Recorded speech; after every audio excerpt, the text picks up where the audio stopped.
મહુવા ભાવનગર મહુવા લોંગડી ગામ નજીક ટોલ નાકું ભંગ કરવા ઉગ્ર વિરોધ સાથે રજૂઆત કરવામાં આવી.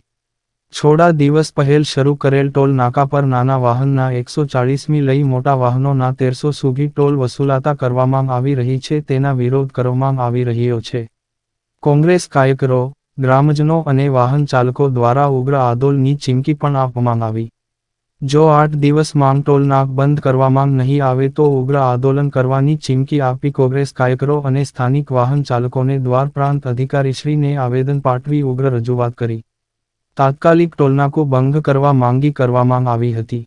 અહેવાલ ઇકબાલ સોરઠિયા, મહુવા ભાવનગર સાથે રિપોર્ટર આજ રોજ અમે મહુવા તાલુકાના રોસા મુકામે લોંગડી ગામે જે નવું ટોલ નાકું શરૂ થયું એના વિરોધમાં ગામ લોકોને સાથે અને આજુબાજુ લોકોને સાથે રાખીને વાહન વ્યવહાર સાથે રાખીને એક રજૂઆત કરવા માટે ડેપ્યુટી કલેક્ટર સાહેબને અત્યારે જઈ રહ્યા છે. ત્યારે જો 8 દિવસની વોર્નિંગ આપશો, 8 દિવસમાં પ્રશ્ન સોલ્વ કરવામાં નહીં આવે તો આગામી દિવસોમાં ઉગ્રમાં ઉગ્ર આંદોલન કરશું. સાથોસાથ અમારી રજૂઆત એવી છે કે ભાવનગર જિલ્લાનો GJ4 પાસિંગ જે કોઈ વાહન હોય તેને તમામ માફ આપવું, અથવા તો જે બહારના પાસિંગનું વાહન રાખતા ભાવનગર જિલ્લાનો વતની હોય, પોતાનું લાયસન્સ અથવા આધાર કાર્ડ ભાવનગર જિલ્લાનો હોય, એને તમામ ટોલમાંથી મુક્તિ આપી એવી રજૂઆત કરશું. અને સરકારને જો વિનંતી કર્યા બાદ જો આ સોલ્વ કરવામાં નહીં આવે તો આગામી દિવસોમાં ટોલ નાકાનો ઘેરાવ કરશું, ધારાસભ્યના ઘરનો ઘેરાવ કરશું અને સંસદ સભ્યના ઘરનો પણ ઘેરાવ કરી અને ઉગ્રમાંથી ઉગ્ર રજૂઆત કરશું અને એક મેસેજ આપશું કે તમે લોકોના સરકાર દ્વારા લોકોને જે ગરીબ માણસોને જે ખોટા પૈસાનો જે વિરોધ પૈસા ભેગા કરો છો એ બંધ કરો અને આગામી દિવસોમાં જો કાંઈ સોલ્વ નહીં કરવામાં આવે તો ટોલ નાકા પર